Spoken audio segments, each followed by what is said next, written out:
Hello, Yugi fam!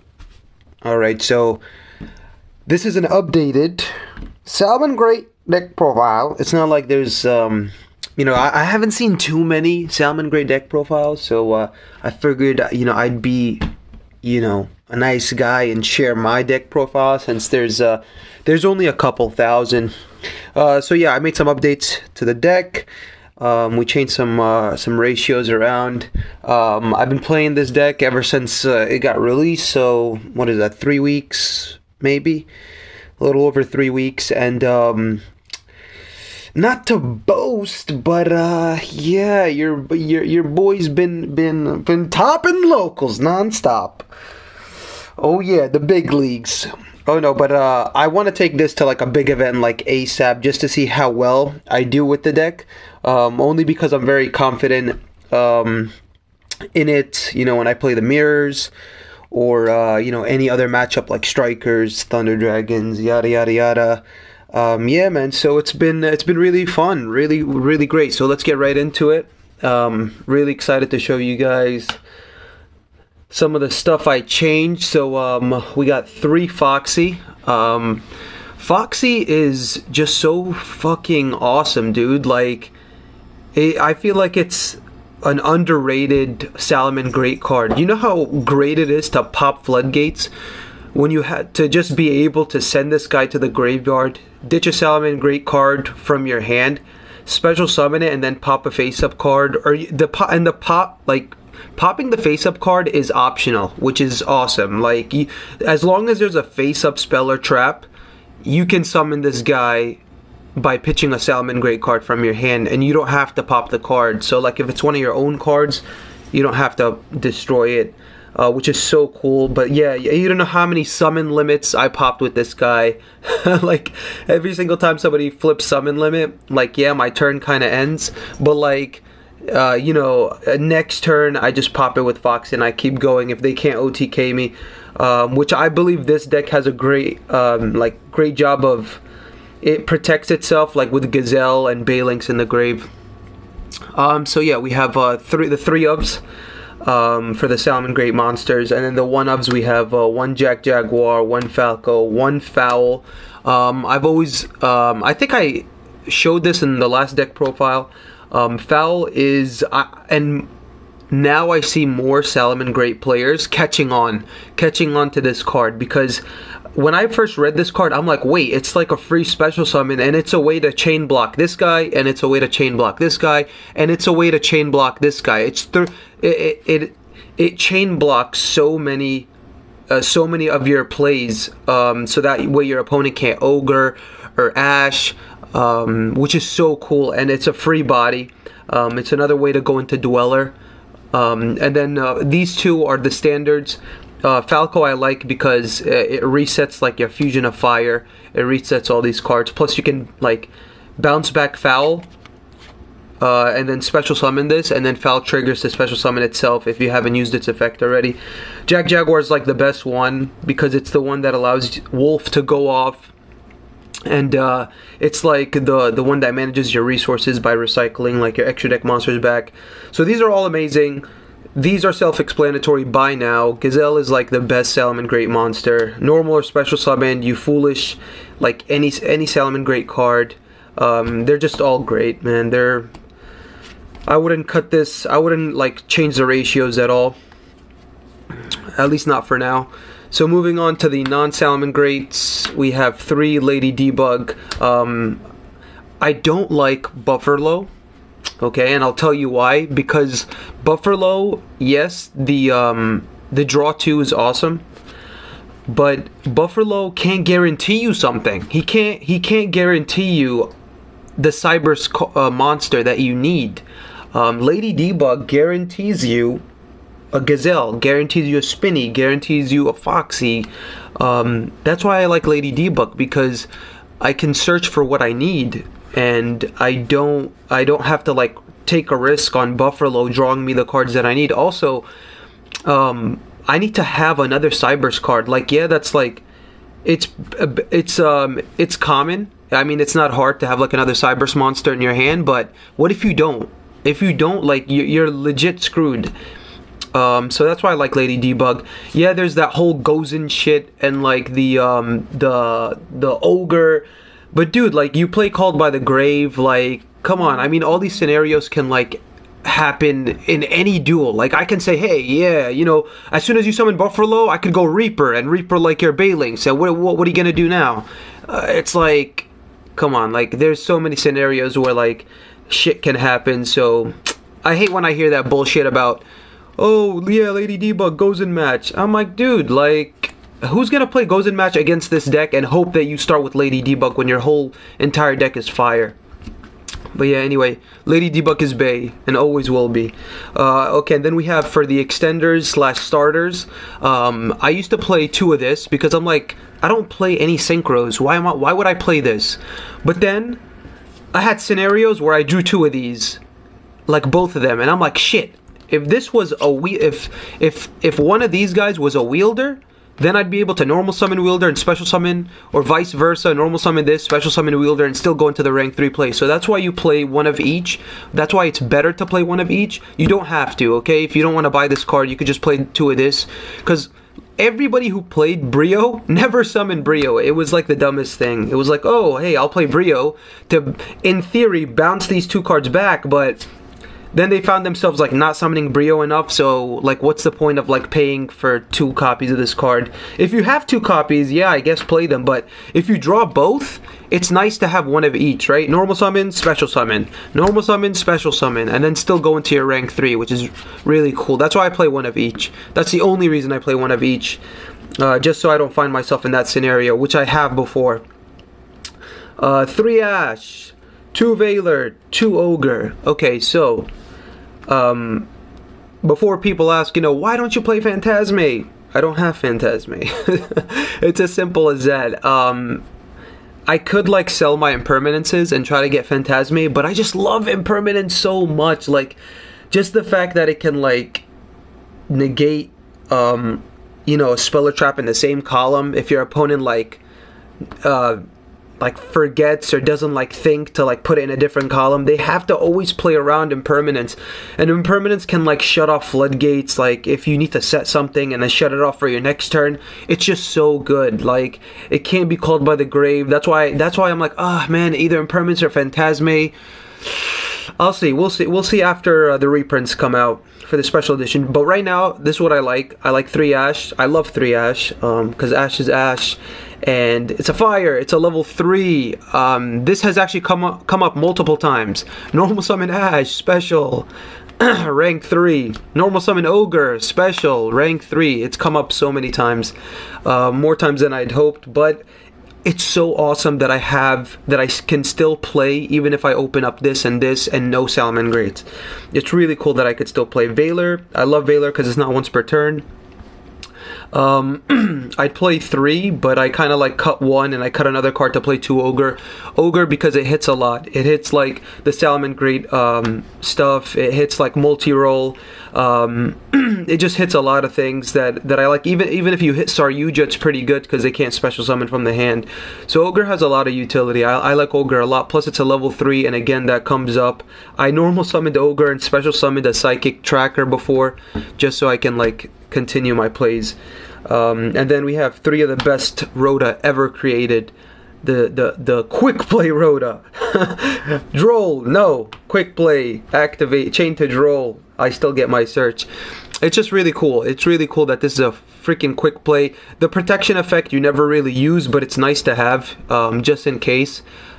I just wish it was any Salamangreat card instead of like just your links. I wish it was the regular monsters too. 3 Call by the Grave, because we want our stuff to go through, right? Call by the Grave is really good going first. If they don't have anything, you can just set it and then like interrupt their shit on their turn, because everybody uses the graveyard. Everybody.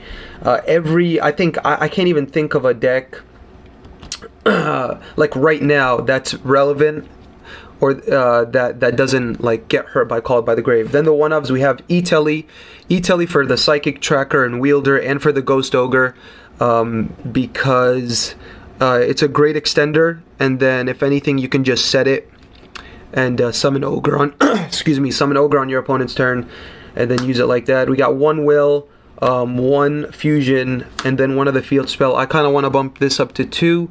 1 is working well right now. Actually, like here's another one of Foolish Burial. I like Foolish Burial. It does help, but now I'm thinking that maybe a second will instead of Foolish would help, because Foolish is good and all, but I don't know. I might test 2. We'll see. But for right now, this definitely works. You can cut the Foolish and add like another will. Will is just so good. It's a once per turn. And then like if they can't get rid of it, you just keep like, you know, plussing and gaining advantage. And then for the traps, we have 3 impermanence. Love this card. Love that it's not once per turn. Love that you can set it and that you can negate something. Impermanence is impermanence. Reprints coming. Let's hope that more people get access to this card. And then the last 2, I used to play 2. I cut this to 1 because it's just so searchable, and you get the you can use 1 copy multiple times. You can add it back with Wolf. It can reset itself. So yeah, you just get so much utility out of 1. Rage. Rage is rage, right? Popping cards. If you draw 1, you search for this. If you draw this, you search for this. And depending on the matchup, sometimes I choose Rage over Roar, just because a single negate doesn't really hurt too much in some matchups. But the pop 2 or 3 effect really hurts. And plus, like if they get rid of your links, you can't use this card. But you could still use this card because you can pitch a Salamangreat monster from your hand to at least pop 1 card. Alright guys, so that's it for the main deck. Here's the extra deck. We got 3 Baylinks. I like 3.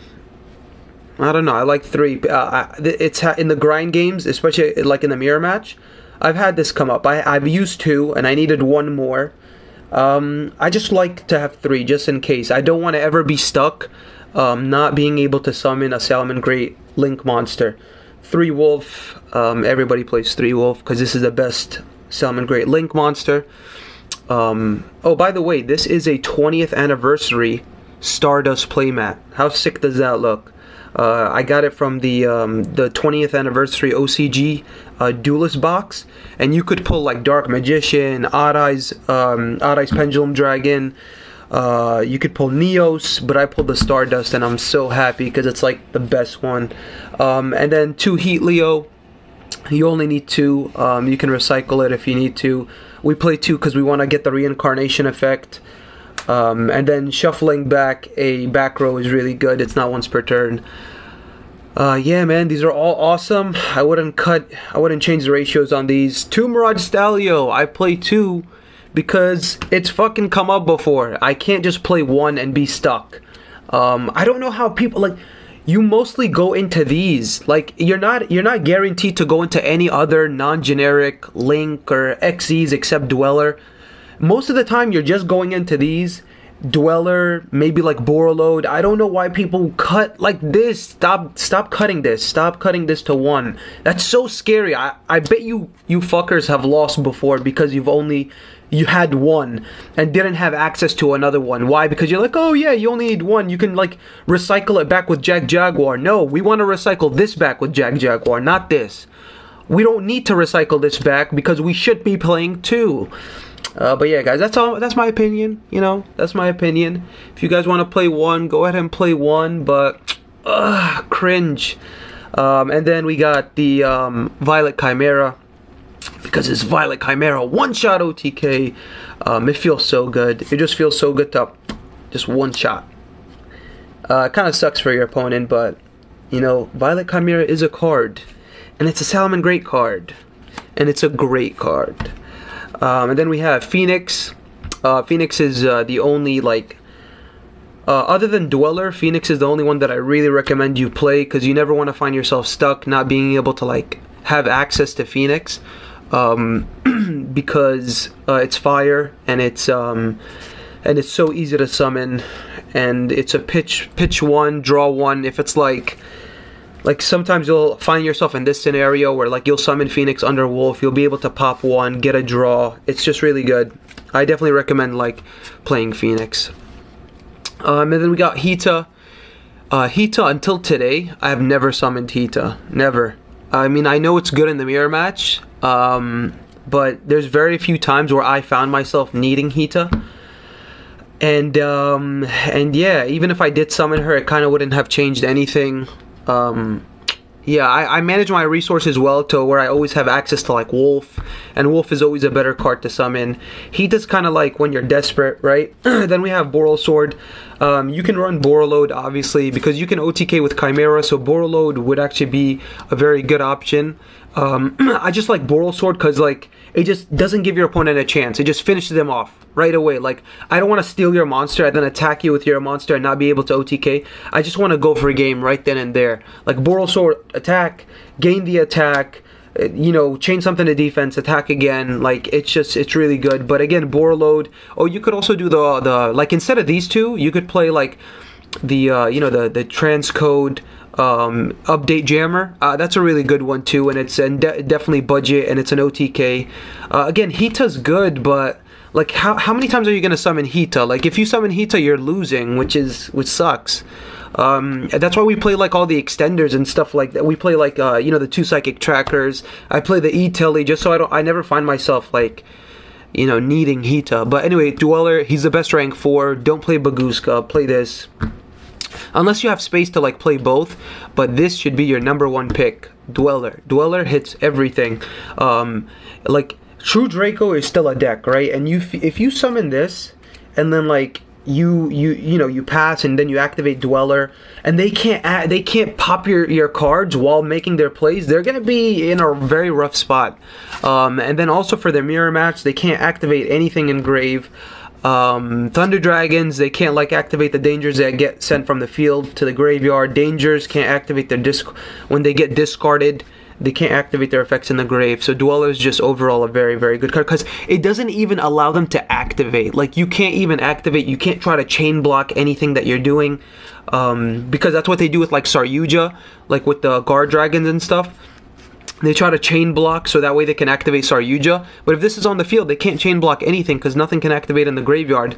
And then you could just like negate Saryuja much easier that way. Alright guys, that is it for the main and the extra. I didn't show you guys my side deck. Oh, by the way, I cut Twin Twisters because we have it in the side deck. Twin Twisters is just like, it's not necessary in the main. It's just not necessary. You'd rather open up with like more starters and extenders and be able to like make your plays. We got 2 Pankratops. I like 2. I mean, you could play 3, but I'm playing 2. 3 Ghost Reaper in the mirror match. If you hit the Sunlight Wolf, I always hit the Sunlight Wolf because, yeah, Balinks might end their turn for 1 turn. But if they have access to another Salamangreat card somehow and they summon a Wolf, it sucks because Wolf is what manages your resources. Wolf is what like gets your spells and traps back from the grave. It's what gets your Gazelle back. Don't hit the Balinks, hit the Wolf. In my opinion, it's a bigger hit, and like if it happens to go past turn 2 or 3 in the game, Wolf is gonna be a problem, not Balinks. Balinks searches for the field spell, great, but Wolf is the card you want to hit. Plus you play 3, so like later on in the game, I guess you could hit like the rest of the Balinks. You could hit like the Mars. You could hit the Fusion. Like if you draw multiples of this, you could hit the Fusion if you think they're gonna go for the Fusion. 3 Droll. Droll's very strong in this format. Hits Strikers, hits Guard Dragons, hits Thunder Dragon Dangers, any Danger variant actually. We got 3 Twins. For any back row deck, anything that runs Azathoth, anything like Guru, Altergeist, True Draco, super strong against all those decks. Can activate it during the draw phase, which is cool. I mean, that's something that people have to remember, kind of, right? And then we got 1 Poly for the mirror match. It could also be used against other decks, because like it's any Link monster, so it could be a nice interruption for any deck that like depends on their Link monsters a lot. So yeah, we got Super Poly, and then the last card is 3 Evenly Matched. Evenly Matched is slowly like you know, leaving the side decks, and I don't blame people for like changing Evenly Matched. Honestly, I not rarely, but I don't side in Evenly Matched as often because it sucks not having the battle phase, because you kind of like want to OTK, but at the same time, it's nice to have just against those decks that, like, you know, that like those couple of people playing the back row heavy decks or the spam decks or whatever. It's always nice to have access to this card. Very, very nice to have access to it. And I wouldn't change it now, but maybe later. So yeah, guys, this is what I've been rocking with for the past like 3 weeks, a little over 3 weeks maybe, and I've been having a lot of success with it.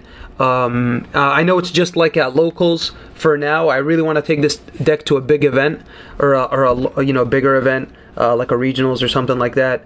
But for now, I'm really liking how this deck is playing. Like, it's just so good at, you know, managing your resources, and it's super fun to play. I'd highly recommend like picking up this deck and trying it out. Hope you guys enjoyed. Thank you guys so much for watching. Have a great day.